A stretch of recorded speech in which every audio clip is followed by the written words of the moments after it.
안녕하십니까. 2021년 5월 7일 최병호 이펙트 시작하겠습니다.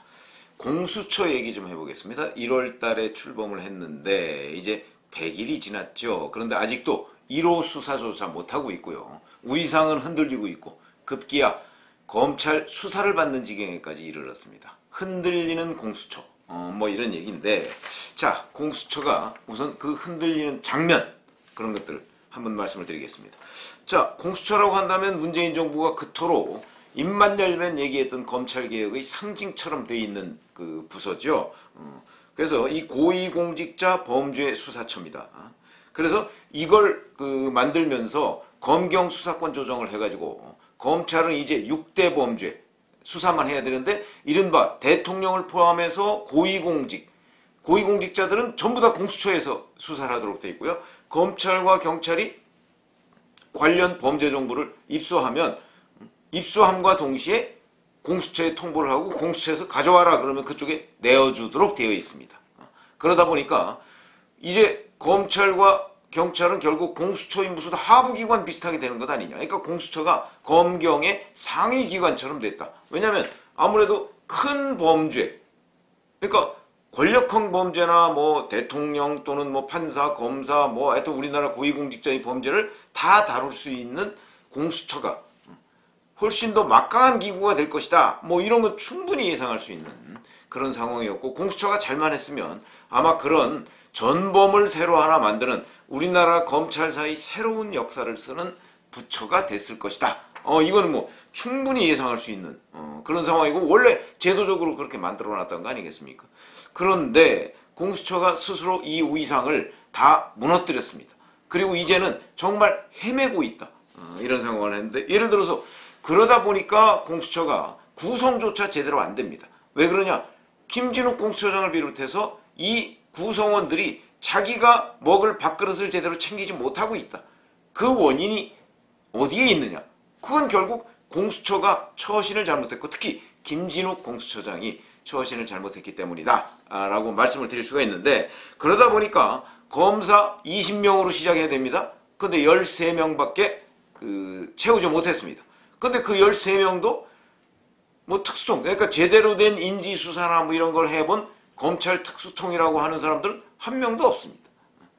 특수통을 몇 명 문재인 대통령한테 제청을 했는데 청와대에서 거절을 해버렸습니다.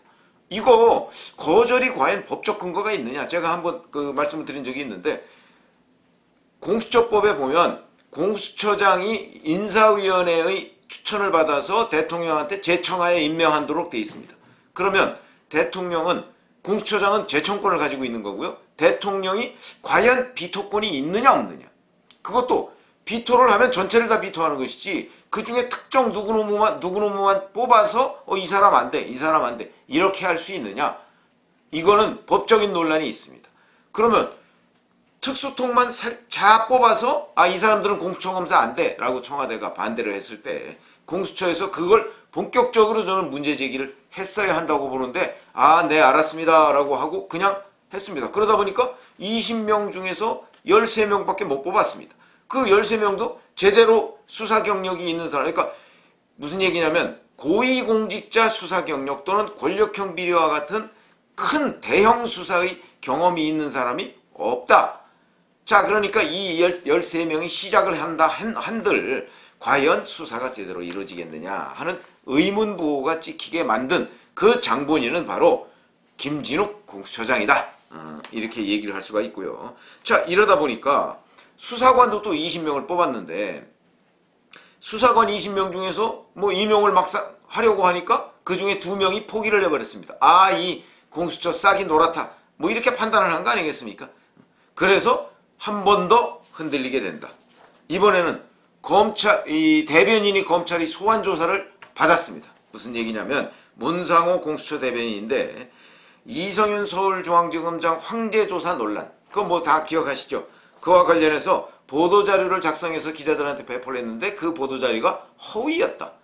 이걸 수원지검에서 수사를 하는 겁니다. 공수처 대변인을. 뭐냐면 이런 겁니다.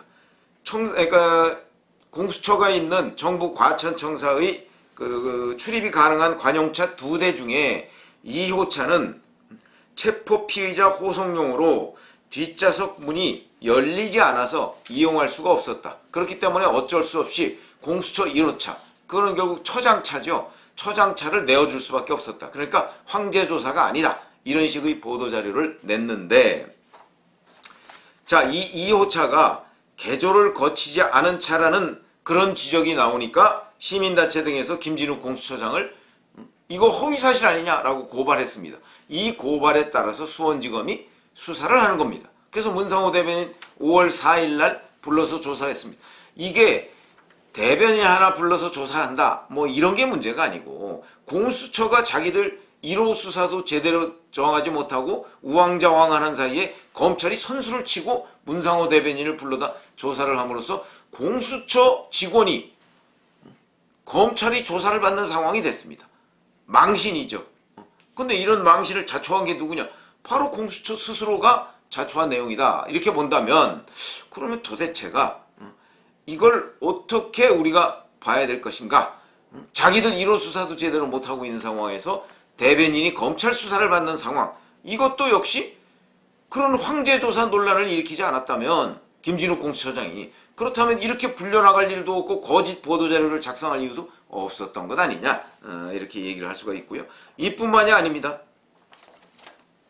그러면 왜 이렇게 공수처가 흔들리게 됐느냐 하는 거는 바로 이런 겁니다. 공수처 출범 전에 사실은 정권 보위기구가 될 것이다 라는 게 야당에서 많이 문제제기가 됐었죠. 근데 그때마다 무슨 소리냐, 야당의 견제 기능이 있다, 이렇게 정부에서 계속 홍보를 해왔습니다.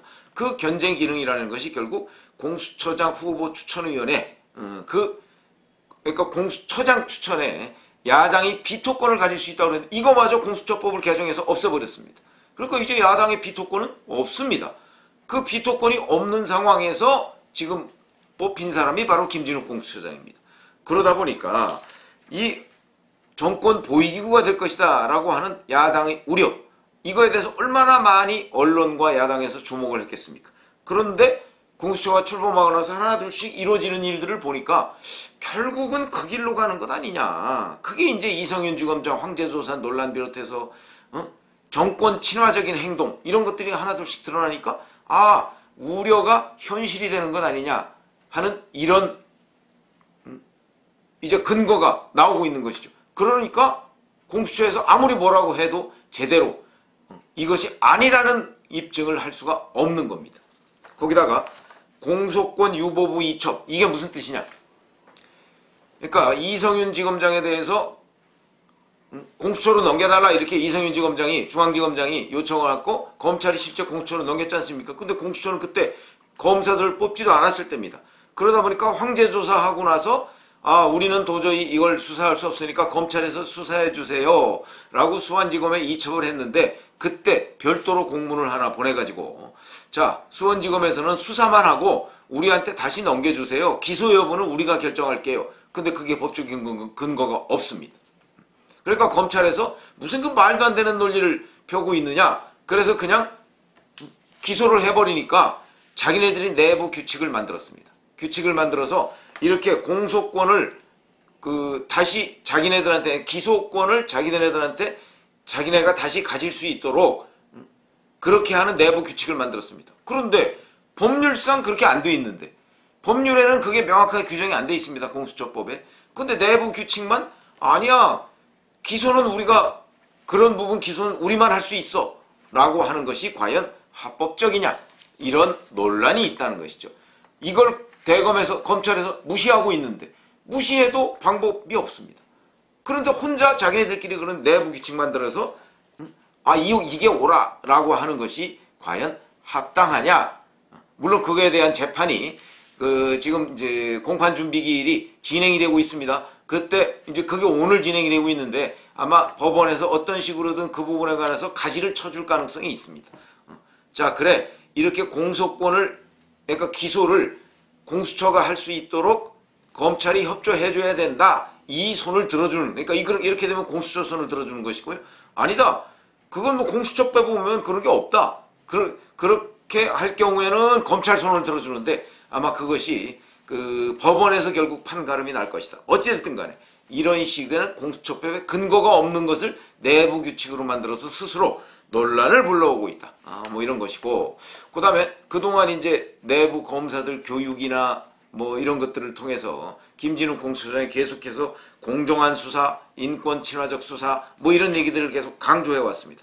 그런데 공수처가 아까 이성윤 서울중앙지검장 황제조사부터 해서 결국은 정권 친화적 수사를 하는 것 아니냐, 이렇게 지금 그 바깥에서 비판을 받고 있는 데 대해서 아니다고 아무런 얘기를 할 수가 없는 상황이 돼버렸다. 이거는 공수처 스스로 반성해야 될 일이지, 이건 누가 외부에서 공수처를 흔드는 것도 아니다. 스스로 자기네들의 존립 근거를 지금 제대로 확보하지 못한 것이다. 이런 것이고요.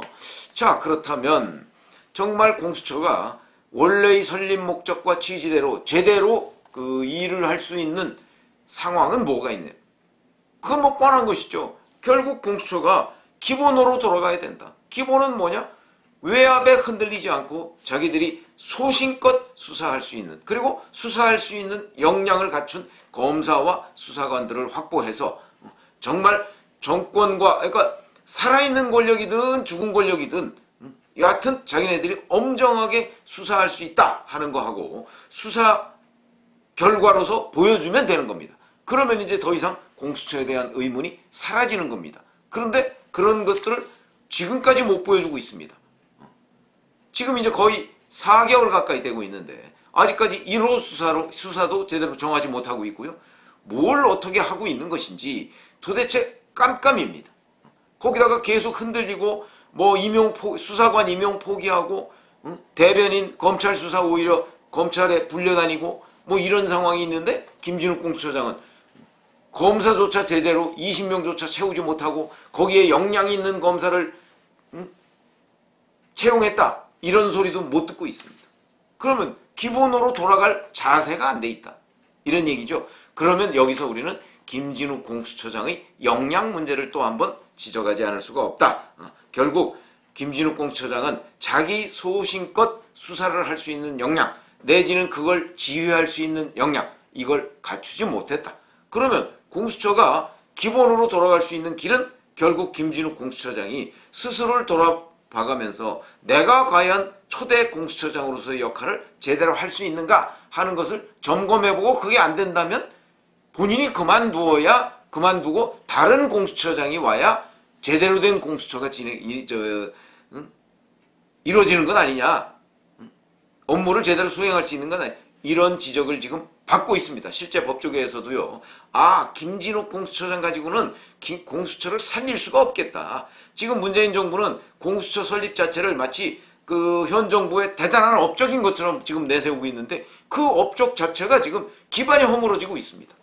그렇기 때문에 공수처가 원래의 설립 취지와 뭐 문재인 정부도 지금 공수처를 검찰개혁의 상징, 꽃처럼 지금 얘기하고 있는데 그 공수처가 완전히 흔들리고 지금 흔들거려서 제대로 존재 이유를 찾을 수 없는 상황이 되어버렸습니다. 그렇다면 이제는 공수처, 특히 김진욱 공수처장이 결단을 내릴 때다, 이런 말씀을 드립니다. 감사합니다.